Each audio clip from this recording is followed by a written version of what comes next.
Hola, ¿qué tal? Bienvenidos a Reporte Climático. Yo soy Iván Carrillo y este es el espacio de periodismo de soluciones para un mundo en constante cambio. El episodio de hoy está dedicado a las orcas. Sí, los mismos mamíferos marinos que se volvieron tendencia luego de que una de ellas, nombrada Gladys, enseñara a sus compañeras a interactuar con botes que navegaban por el estrecho de Gibraltar. Durante los próximos minutos analizaremos si dicho comportamiento constituye un ataque, como lo catalogaron numerosos medios de comunicación, y derribaremos algunos de los mitos sobre las orcas. También indagaremos en los principales factores que amenazan a esta especie y por qué es tan importante conservarla. Para ello hemos invitado a la mexicana Vanessa Prigolini, quien con el objetivo de estudiar un grupo de orcas viaja cada verano hasta Canadá. Vanessa es psicóloga y educadora marina.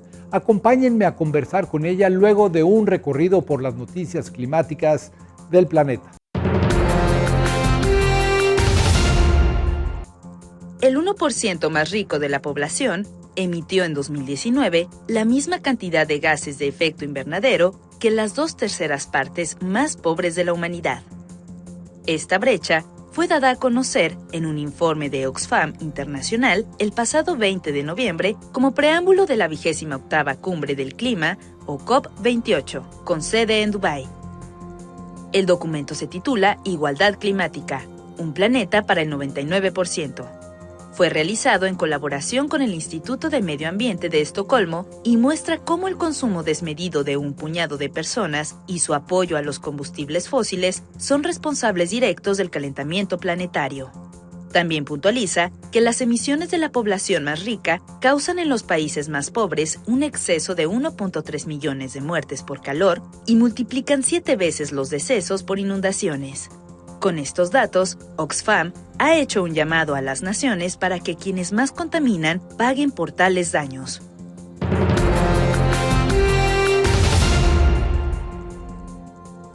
Según datos de Copernicus Climate Change Service, por primera vez en la historia, el 17 y 18 de noviembre de 2023, el calentamiento de la Tierra superó los 2 grados Celsius respecto a la temperatura preindustrial, cuando la especie humana aún no quemaba combustibles fósiles de manera masiva. Ese umbral fue establecido con fundamentos científicos como el límite para evitar daños imprevisibles, incuantificables y definitivos a la vida y el medio ambiente global. Haberlo sobrepasado brevemente es una advertencia de que el exceso de calor comprometerá nuestra existencia. La estimación debe corroborarse, pero se suma a una serie de nuevos récords. Julio, agosto, septiembre y octubre de 2023 fueron los más calientes jamás registrados. El hielo antártico marcó su cobertura más baja y en los 7 continentes ocurrieron eventos extremos asociados con las temperaturas crecientes.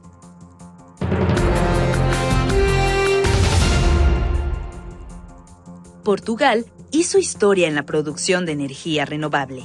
De acuerdo con Euronews, durante 149 horas consecutivas, del 31 de octubre al 6 de noviembre, la electricidad limpia que generó el país excedió las demandas de energía en los hogares y la industria.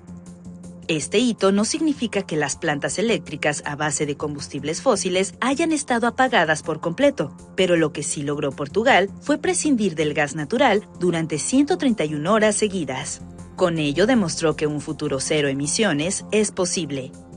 A lo largo de 2023, el país ha abastecido más de la mitad de sus necesidades energéticas con fuentes renovables. La energía eólica representa el 24% de esa cifra, la energía hidroeléctrica aporta el 18%, la energía solar corresponde al 8% y la biomasa cubre otro 6%. El resto se satisface con energía fósil e importada. Una antigua leyenda inuit cuenta que hace mucho tiempo una manada de lobos quedó flotando a la deriva del mar sobre un trozo de hielo. Para no morir, aullaron y pidieron ayuda a los dioses, quienes los convirtieron en orcas. Este es solo uno de los mitos en torno al mamífero marino que, según la creencia popular, aprendió a cazar focas y no a dañar a los humanos.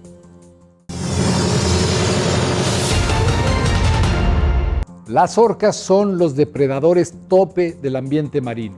Salvo por los seres humanos, ningún otro animal se atreve a molestarlas.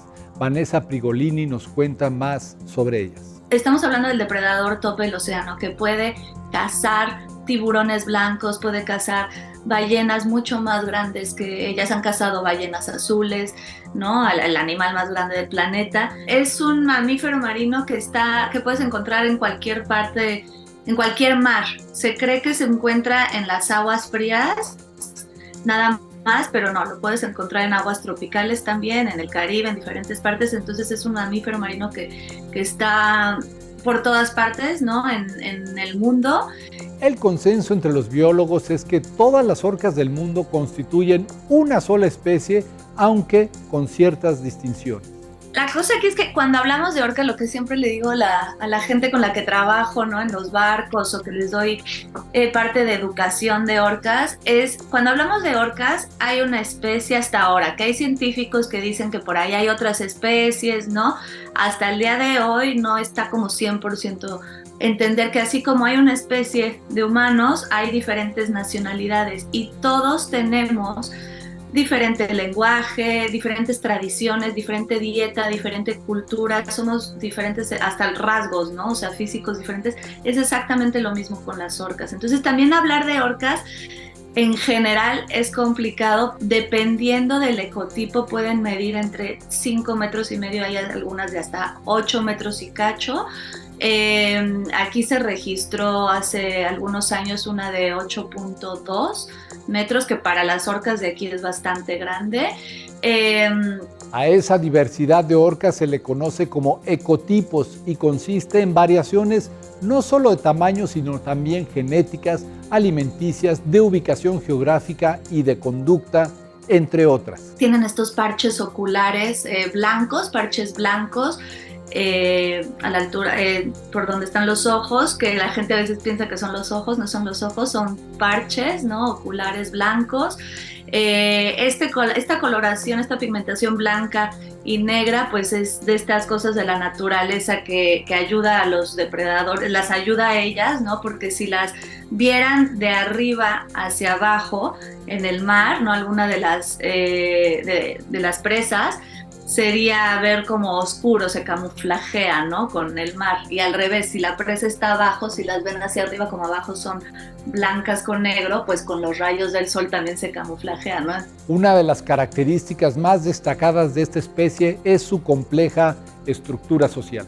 Una estructura familiar muy, muy fuerte, muy unida. Es un matriarcado. La hembra más grande de la familia va a ser la líder y les va a enseñar absolutamente todo lo que saben, dónde encontrar la comida, las técnicas de cacería, su lenguaje, sus tradiciones, todo.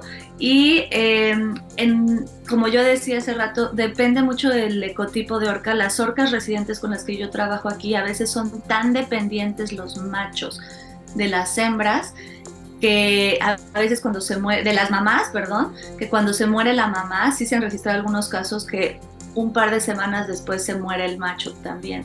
Entonces tienen una estructura familiar muy, muy fuerte, muy unida, y a mí lo que me parece más importante y fascinante de las orcas es que tienen una parte en el cerebro que está más desarrollada en nosotros, en ellas, que nosotros. Algo evolucionó en ellas en la parte de cómo procesan las emociones, en la parte de comunicación, de empatía, que no evolucionó en nosotros, y creo que todas nuestras acciones lo demuestran claramente. Muchas personas se refieren a las orcas como ballenas asesinas, pero este nombre proviene de una mala traducción.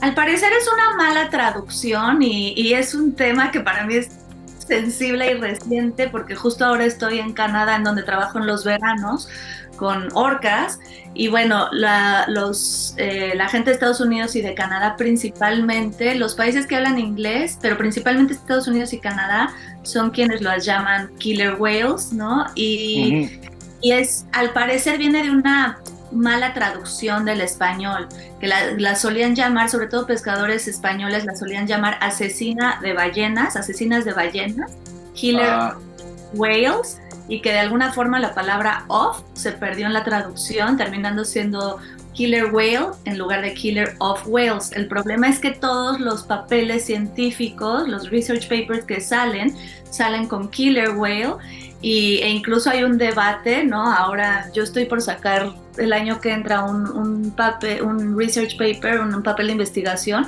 y bueno, el científico con el que lo estoy haciendo es de aquí de Canadá y sí tenemos un debate que yo le digo es que yo no quiero poner Killer Whale en el papel, ¿no? Es orca. El término es erróneo por más de una razón, como describe Vanessa Prigolini. Killer Whale, que también se usa en español a veces, ballena asesina, no es ballena ni es asesina, es un delfín, de hecho es el más grande de los delfines, ¿no? El animal más grande del planeta. Si ellas quisieran, ya nos hubieran destruido, por así decirlo, pero no, cuando las capturan, ¿no? En estas aguas en las que yo trabajo aquí en Canadá hubieron muchas capturas para los acuarios.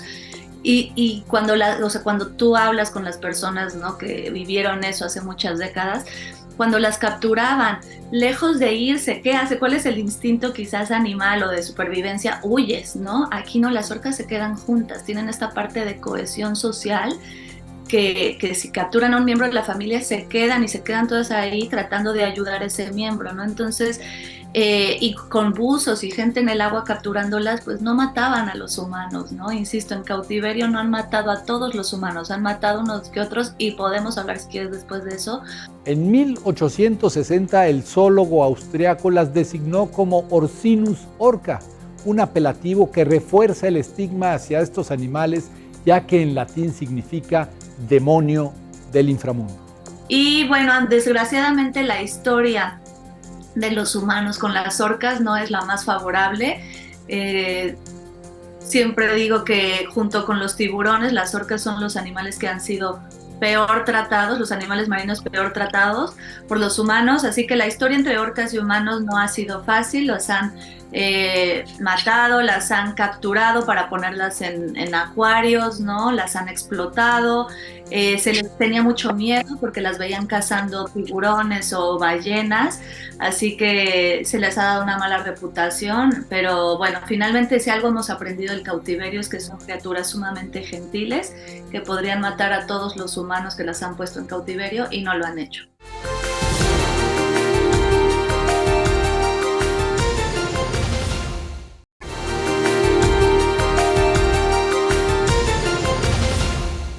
Un estudio de 2021 sugiere que la pérdida de hielo ártico a consecuencia del cambio climático ha provocado una afluencia de orcas capaz de alterar las redes alimentarias y el ecosistema. Las orcas enfrentan actualmente diversas amenazas y según el ecotipo al que pertenezcan, su nivel de riesgo es distinto. Por allá, la población con la que yo estoy aquí, bueno, los dos ecotipos son residentes y transeúntes, que comen dos cosas totalmente diferentes. Las transeúntes comen mamíferos marinos y las residentes comen salmón. El salmón que comen, de los 5 tipos de salmón que hay, el salmón rey o salmón chinook, que es el más grande y que es su fuente principal de alimento, 90% de lo que comen es eso, está en peligro de extinción. Entonces, las orcas residentes del sur de aquí están en peligro de extinción. Las orcas residentes del norte, donde hay un poco más de abundancia y se van hasta Alaska, ellas están vulnerables. Entonces, depende de la población del ecotipo de orca para ver su estado de conservación. Uno de sus grandes verdugos es la sobrepesca de salmón, pues representa el alimento más importante para algunas poblaciones. Otro peligro en el que casi no se repara son las represas. No, o sea, el salmón nace en los ríos, vive en el mar y después regresa a los ríos, generalmente a los ríos en donde nació, a reproducirse, a desovar y a morir. La mayor parte de las veces mueren. Es una criatura fascinante, la verdad, el salmón, porque ves su transformación, ¿no? De agua salada a agua dulce y les cuesta mucho trabajo cómo van brincando río arriba. Entonces imagínate todo este proceso y una presa, ¿no? O sea, cerrado el paso, ¿no? Por así decirlo. Entonces, las presas son terribles porque están, pues sí, en contra del flujo natural del salmón. La acuacultura o producción de salmón de granja también está poniendo en apuros a las orcas. Veamos por qué. Es terrible, eso es terrible y la mayoría de la gente me dice, oye, pero es mejor sí como esto. No, y les voy a explicar por qué, porque el salmón de granja es salmón del Atlántico, aquí estamos en el Pacífico, aguas del Pacífico, y traen el salmón del Atlántico, que es una especie introducida, y las granjas están dentro del mar, ¿no? Son estos como pues, corrales marinos donde ponen ahí un montón de salmón del Atlántico. ¿Por qué el del Atlántico? Porque es el que crece más rápido. Un nuevo desafío ha venido sumándose recientemente a los anteriores. Se trata de la contaminación por sustancias que persisten en el mar. Que son pesticidas, todas estas cosas que se terminan yendo al mar, que las orcas, al ser depredadores tope del océano, acumulan un montón de toxinas en su cuerpo, así que eso es de los principales riesgos también. Mucho tráfico marítimo alrededor de ellas, las afecta bastante por la forma en la que ellas encuentran a sus presas, cómo se comunican a través de la ecolocalización. Esa es una forma también, ¿no? O sea, turismo sin regulación es explotación. Entonces, si estás en un lugar en donde hay, no sé, más de 3, 4 embarcaciones, ¿no? Con una familia de orcas, pues, o sea, eso afecta también. Entonces, yo creo que esas son las principales acciones. El fenómeno que se viralizó en redes sociales sobre un grupo de orcas que golpeaban embarcaciones en el estrecho de Gibraltar podría ser un resultado de esa invasión humana a su ecosistema. Si hay diferentes modas en las orcas, cosas que no podemos entender, hay que partir del hecho de lo que les decía, no tenemos el mismo cerebro que ellas, algo evolucionó en ellas y no en nosotros, entonces ni siquiera podemos procesar todo esto de la misma forma.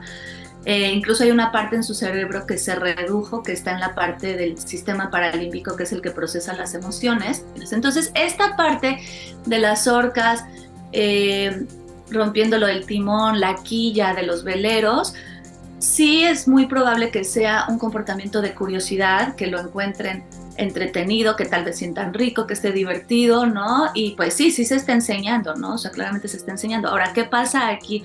Que si ellas quisieran destruir el velero, hundirlo, matar a la gente del velero, ya lo hubieran hecho. De acuerdo con Vanessa Prigolini, el comportamiento de Gladys y sus compañeras posiblemente obedece a la siguiente explicación. Las orcas son animales curiosos, las orcas tienen modas, las orcas tienen esta forma de transmitir el aprendizaje de forma vertical y horizontal, o sea, de los grandes a los pequeños y entre los de la misma edad, ¿no? O sea, y los juveniles son muy curiosos y sí está demostrado que han tenido modas, ¿no? Por ejemplo, aquí las que comen salmón de repente mataban salmones, pero no se los comían y se los ponían como un sombrero, ¿no? Y los balanceaban ahí. Fue una moda que duró un rato y ya.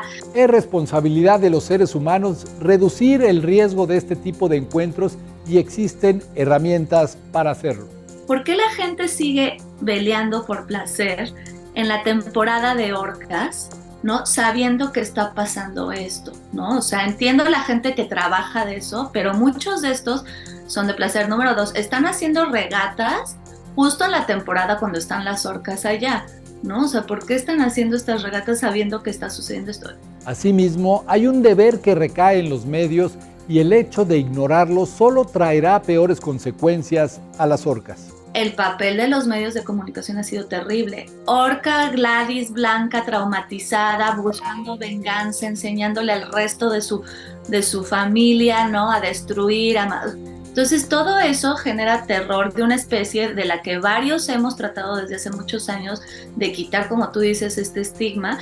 Y recientemente salió, será hace unas 2 semanas más o menos, y con gusto te lo comparto, Iván, un documento de científicos especializados en orcas alrededor del mundo, justamente diciendo también esto, ¿no? Que es curiosidad, que no hay esta intención de ataque, ese es un pensamiento humano. Entonces, hubo ya hace 3 semanas o algo así, porque ya somos varios los que estamos tratando de decirle a la gente, deja de promover eso de que son venganzas y de que están atacando, porque la palabra ataque es muy fuerte, ¿no? Y trae una connotación muy negativa, ¿no? Y hace 3 semanas o 4 más o menos, ya hubo un ataque de humanos, eso sí fue un ataque que les empezaron a disparar a las orcas, veleando. Eso, les tiran gasolinas, les echan petardos, ¿no? Entonces, prescindir de las orcas no es una opción. Muestra de ello es la historia que nos cuenta Vanessa Prigolini y que comenzó con un conflicto de los humanos hacia las focas y lobos marinos de Canadá. Hay esta historia, ¿no? Desde hace mucho tiempo en donde los pescadores ven a las focas y a los lobos marinos como competencia, ¿no? O que luego les roban el pescado, ¿no? Etcétera. Comen salmón.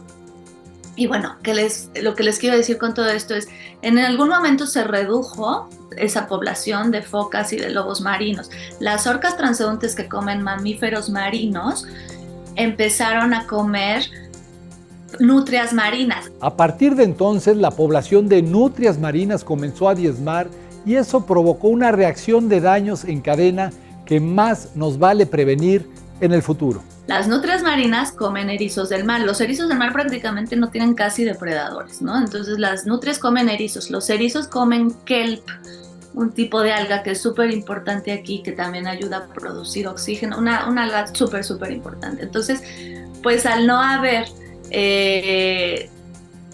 al no tener el depredador tope su fuente principal, ¿no? O sea, empieza a haber todo un desbalance en el ecosistema, ¿no? Ya no hay tantas nutrias que se puedan comer al erizo del mar. El erizo del mar se come el kelp, ¿no? Entonces, bueno, es este efecto, ¿no? Que si quitamos al depredador tope, que es el que está regulando las poblaciones, que a su vez, ¿no? O sea, regulan otras poblaciones, es un desastre, ¿no? En el ecosistema. Y aquí hay una situación en la que me da risa lo absurdo, ¿no? De que a veces los gobiernos, con tal de no perder, pues realmente el dinero, ¿no? Que les dan ciertas acciones que dañan al planeta, pues se inventan otras cosas, ¿no? Entonces aquí, una de las ideas que tenían para salvar a las orcas que están en peligro de extinción por la falta de salmón fue volver con esta idea de vamos a hacer una matanza, vamos a reducir la población de focas y de lobos marinos porque se están comiendo el salmón de las orcas. O sea, en lugar de cerrar las granjas de mar, en lugar de terminar con la sobrepesca o de tirar algunas presas, ¿no? en los ríos, ya por último, de este tema, hice un documental hace 2 años que se llama Contrastes, que dura solamente 14 minutos y justo habla del contraste de la vida de diferentes tipos de delfines, orcas, belugas, en libertad, en cautiverio. Está narrado por la actriz Aislinn Derbez y es un documental bellísimo en el que todos los que participamos lo hicimos simplemente por amor a estos animales, fue sin fines de lucro, está en YouTube. Entonces yo les pido por favor que lo vean, se llama Contrastes, si ustedes ponen Contrastes el documental, les va a salir y por favor compártanlo porque yo creo fielmente que la educación es clave para ayudar a estos animales. Esto fue Reporte Climático, periodismo de soluciones para un mundo en constante cambio. Se despide de ustedes Iván Carrillo, muchas gracias por habernos acompañado.